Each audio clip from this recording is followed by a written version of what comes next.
estamos no mês de setembro, na igreja, no mês de setembro, lembra a Bíblia, a Palavra de Deus. Eu lembro aquela outra catequese que eu também recordei, o tripé da nossa fé católica, que é baseada na Palavra de Deus. Qual é a segunda coisa? A sagrada tradição. Aí eu expliquei a diferença entre tradição com T maiúsculo, né, e tradição com T minúsculo, né, a tradição apostólica e as tradições locais, que não são para desprezar, né, não é para é tradição local, despreza, nada disso. Nós somos tradicionais, né? Ou seja, nós amamos a tradição. Mas a palavra de Deus e a sagrada tradição precisa de um intérprete qualificado pelo próprio Deus. E nosso Senhor deixou um intérprete. Quem é o intérprete? É o magistério da igreja que age inspirado pelo Espírito Santo. Então não é o livre-arbítrio, porque se fosse o livre-arbítrio, nós nos transformaríamos em milhares de seitas.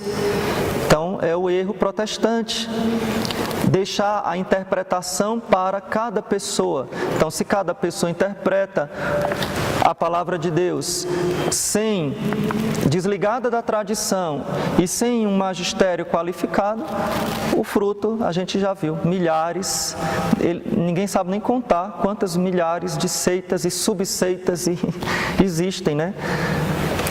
E esses 3 pontos que são fundamentais, que a gente não pode ficar sem nenhum deles, senão a gente deixa de ser católico. Se eu desprezar a tradição e ficar com a palavra e o magistério, eu deixo de ser católico. Se eu desprezar o magistério, eu também deixo de ser católico. Se eu desprezar a palavra, aí eu não deixo de ser cristão também, né? Então é absurdo. Então, a nossa oração falava que ela uma oração, pode ser uma oração vocal, a gente chama oração vocal aquelas orações que a gente lê, que a gente recita, que são aprovadas pela igreja. E pode ser também uma oração mental, que é aquela que eu faço espontaneamente, certo? Mas eu falava que a oração vocal, aliás, a oração mental, ela pode partir da oração vocal. Ou seja, a partir da minha piedade, a partir das próprias orações que eu já faço, eu posso me elevar para Deus também com as minhas palavras. E assim, para não ficar muito teórico, eu queria dar um exemplo aqui. Tem uma oração muito piedosa que a gente faz após a comunhão. Uma oração muito antiga, é um canto, na verdade, é Anima Christi, alma de Cristo. A gente faz como jaculatório, né? Um fala, outro responde. Então, alma de Cristo, santificai-me, corpo de Cristo, sangue de Cristo, inebriai-me, água do lado de Cristo, paixão de Cristo, ó bom Jesus, dentro das vossas chagas, não permitais do espírito maligno, na hora da minha morte, chamai-me e mandai-me ir para vós, para que com os vossos santos e anjos vos louve por todos os séculos dos séculos. Amém. Então, digamos que você está lá na sua casa, separou o seu momento de rezar, e você vai rezar a alma de Cristo, lembrando dos sacrários. Você pode lembrar de Jesus prisioneiro nos sacrários. É uma lembrança piedosa que a gente pode fazer. E aí você fecha um pouco seus olhos, ou fica olhando para a imagem do coração de Jesus, ou para o crucifixo, e você diz: alma de Cristo, santificai-me. Você pode parar um pouquinho nisso. Alma de Cristo. Cristo tem uma alma. Deus quis ter uma alma humana. Senhor, muito obrigado por se fazer homem por nós, por assumir a nossa humanidade. O Senhor tem um coração humano. O Senhor quis ter um coração humano. O seu coração que bateu pela Virgem Maria, de amor pela sua mãe. E daí, Eu tenho certeza que você pode fazer a alma de Cristo demorar 1 hora. Santificai-me. Senhor, como eu não sou santo. Aí você começa a lembrar como eu rezo pouco, como eu não amo o próximo, como eu não sou santo, eu não vejo a vossa presença nos pequenos, nos humildes, nos pobres da rua, por exemplo. Como eu sou guloso, como eu sou isso, como eu sou aquilo. Não é para se acusar, tá? Não faz o papel do demônio, né? Mas para reconhecer humildemente diante de Deus. Corpo de Cristo. Aí você continua. Corpo glorioso, corpo que eu comunguei domingo passado, corpo de Cristo que esteve no meu coração, no meu organismo. O corpo de Cristo glorioso esteve dentro de mim na Santa Missa. E quão pouca atenção eu dei a Jesus. Ele me tocou, estava aqui na minha língua, desceu aqui dentro de mim, foi até o meu estômago. Ele me tocou, Ele estava aqui dentro de mim e eu fiquei prestando atenção às flores do altar. Entendeu? Então, essa simples oração, você pode fazer dela uma meditação. Pegar essas palavras e ir rezando em cima delas. Então, não se preocupe com o tempo de rezar. Às vezes a gente quer apressar as coisas. Não, eu tenho que fazer tal obrigação. E talvez você fazer uma simples oração, mas bem feita, mais profunda, tenha um valor grande. Falei, por exemplo, de a gente usar a imitação de Cristo, outro livro espiritual. Então não precisa ler páginas e páginas, lê uma frase, pense um pouquinho sobre aquela frase e converse com Jesus sobre isso. Mas existe também, e aí quem tiver a Bíblia, se alguém trouxe, pode abrir no Evangelho de João, capítulo 8. Muitas pessoas perguntam sobre essa Bíblia aqui diferente, eu vou logo falar. Essa Bíblia é uma tradução portuguesa, anotada pela Faculdade de Teologia da Universidade de Navarra. Então a Bíblia é em latim, português, tem latim de um lado, português do outro, e com muitas notas de rodapé. Então ela é muito boa. Nós vamos recordar como nós fazemos esta oração com a palavra de Deus. É o que a tradição da igreja milenar chama de Lectio Divina, a leitura divina, né? A leitura de Deus. Foi um método de oração criado pelos monges muitos séculos atrás e que tem se popularizado, né? Tem sido difundido com o povo de Deus, principalmente no século passado, onde houve um movimento para que os leigos pudessem ler mais a Bíblia. Então, a Lectio Divina, que é uma outra forma de oração muito recomendada pela Santa Igreja, ela segue 4 passos. Então, o primeiro passo é a leitura, por isso o nome Lectio. O primeiro passo chama-se Lectio, porque é a leitura.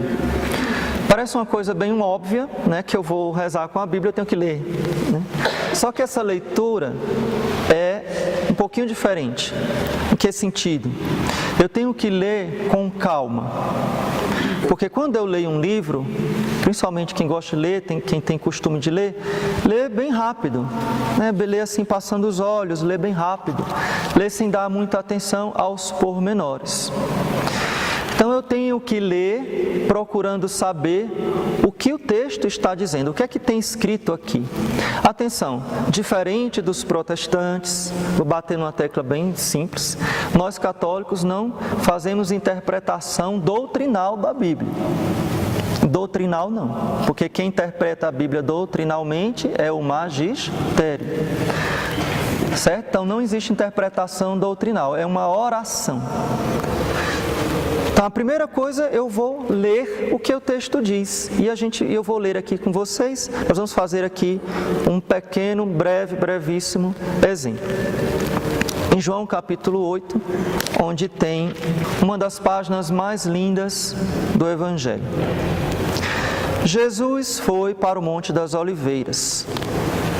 De madrugada, apareceu outra vez no templo, e todo o povo ia ter com ele. Sentou-se, então, e pôs-se a instruí-los. Isso é a primeira leitura que você está fazendo, certo? Você está fazendo comigo, vou fazer com vocês. Entretanto, os escribas e os fariseus trazem-lhe uma mulher apanhada em adultério. E depois de a colocarem no meio, dizem-lhe: Mestre, esta mulher foi apanhada em flagrante a cometer adultério. Ora, Moisés na lei mandou-nos apedrejar tais mulheres. E tu, que dizes? Isto diziam eles para lhe armarem uma cilada, a fim de terem de que o acusar. Mas Jesus, inclinando-se, pôs-se a escrever no chão com o dedo. Como persistissem em interrogá-lo, ergueu-se e disse-lhes: Aquele de vós que estivesse em pecado, seja o primeiro a lançar-lhe uma pedra. E inclinando-se novamente, recomeçou a escrever no chão. Eles, porém, ao ouvirem isto, foram saindo um a um, a começar pelos mais velhos. E ficou só Jesus com a mulher, que continuava ali no meio. Jesus ergueu-se e disse à mulher: Onde estão eles? Ninguém te condenou? Ela respondeu: Ninguém, Senhor, nem eu te condeno. Volveu-lhe Jesus: Vai e doravante, não tornes a pecar. Então, essa é a primeira leitura que você fez devagarzinho, eu fiz aqui devagarzinho. Se a gente fosse ler com a mente, a gente lia bem mais rápido. Então, a gente precisa ler em voz alta, para que 2 sentidos sejam ativados. Então, os meus olhos e os meus ouvidos estão sendo penetrados pela palavra de Deus. Quando eu leio em voz alta, eu dou mais atenção àquilo que eu estou lendo. Então você lê uma vez, lê 2 vezes, lê 3 vezes, devagarzinho, sem pressa, você não tem hora para terminar. Eu tenho que fazer o 2º, 3º passo, não precisa. Vai lendo. E o que é que eu tenho que perceber no texto? Não vou fazer aqui todos os passos, porque senão vai demorar demais. Eu tenho que perceber o que é que o texto está dizendo, em primeiro lugar. Eu tenho que perceber os detalhes. Então, um conselho que eu dou, que os padres da igreja dão, os mestres, da Lexio Divina, é que a gente observe os detalhes e a gente até se coloque na cena. Então, vamos voltar só um pouquinho. Jesus foi para o Monte das Oliveiras. Se você tiver alguma noção, as noções que você tem, por exemplo, de geografia da Terra Santa, se você viu alguma foto do Monte das Oliveiras, você pode visualizar esse ato de Jesus ir para o Monte das Oliveiras. Eu já falei, acho que em outras oportunidades, mas eu já aproveito e falo aqui, porque quando você for fazer a lexio desse texto, já fica sabendo.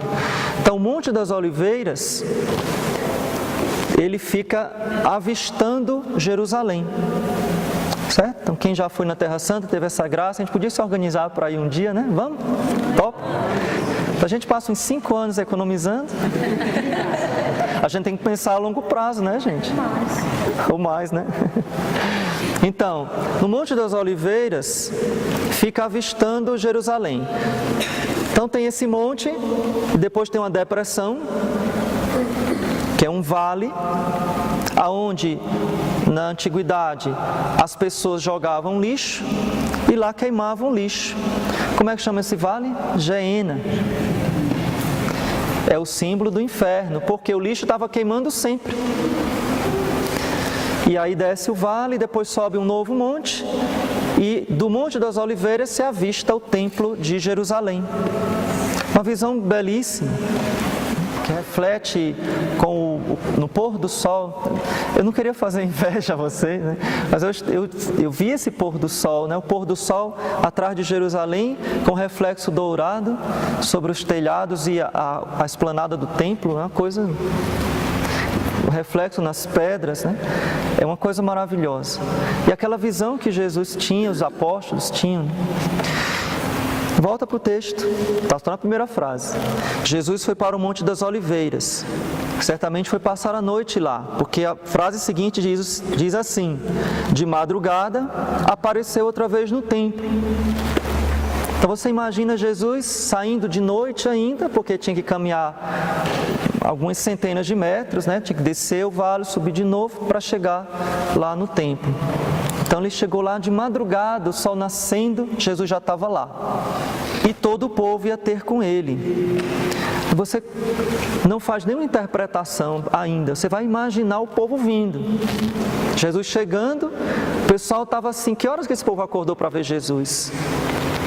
Porque Jesus já está aí, correram para ver Jesus. E ele sentou-se e pôs-se a instruí-los. Você imagina Jesus sentado. Onde é que Jesus sentou? Como é que estava o clima? Você pode imaginar, estava frio, tinha neblina, tinha névoa. Jesus sentou aonde? Sentou no chão? Então, se ele sentou no chão, todo mundo sentou no chão também? Será que ele sentou em cima de uma pedra? Ah, padre, que bobagem. Não. Você tem que se colocar lá no lugar. Você é uma das pessoas que está lá. Fica olhando lá o negócio. Usa a sua imaginação para o bem, já que para o mal a gente usa todo dia. Usa a imaginação para o bem. Imagina lá, sentado com Jesus no chão, ou Jesus na pedra, você no chão. Estar sentado é a posição do mestre. Lá no Sermão da Montanha você vai ver que Jesus sobe a montanha e ele senta. E os discípulos se aproximam.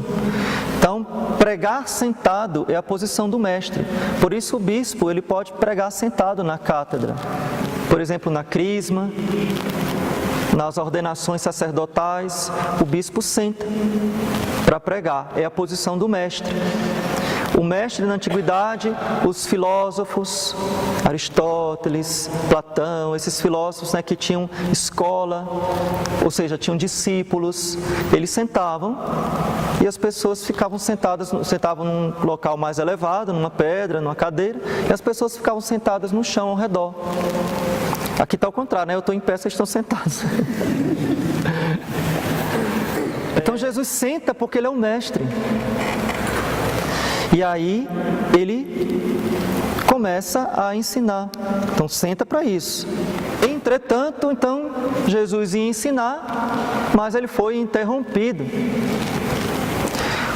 Os escribas e os fariseus trazem uma mulher apanhada em adultério. Imagina de novo a cena. Como é que estava essa mulher? Que horas era? De madrugada. Tá vendo? Talvez vocês, lendo o texto, vocês nem lembrem que era de madrugada. Ou seja, a mulher tinha acabado de acordar, tinham invadido uma casa, tinham visto ela, alguém tinha denunciado, olha, aquela mulher casada está dormindo na casa de outro homem.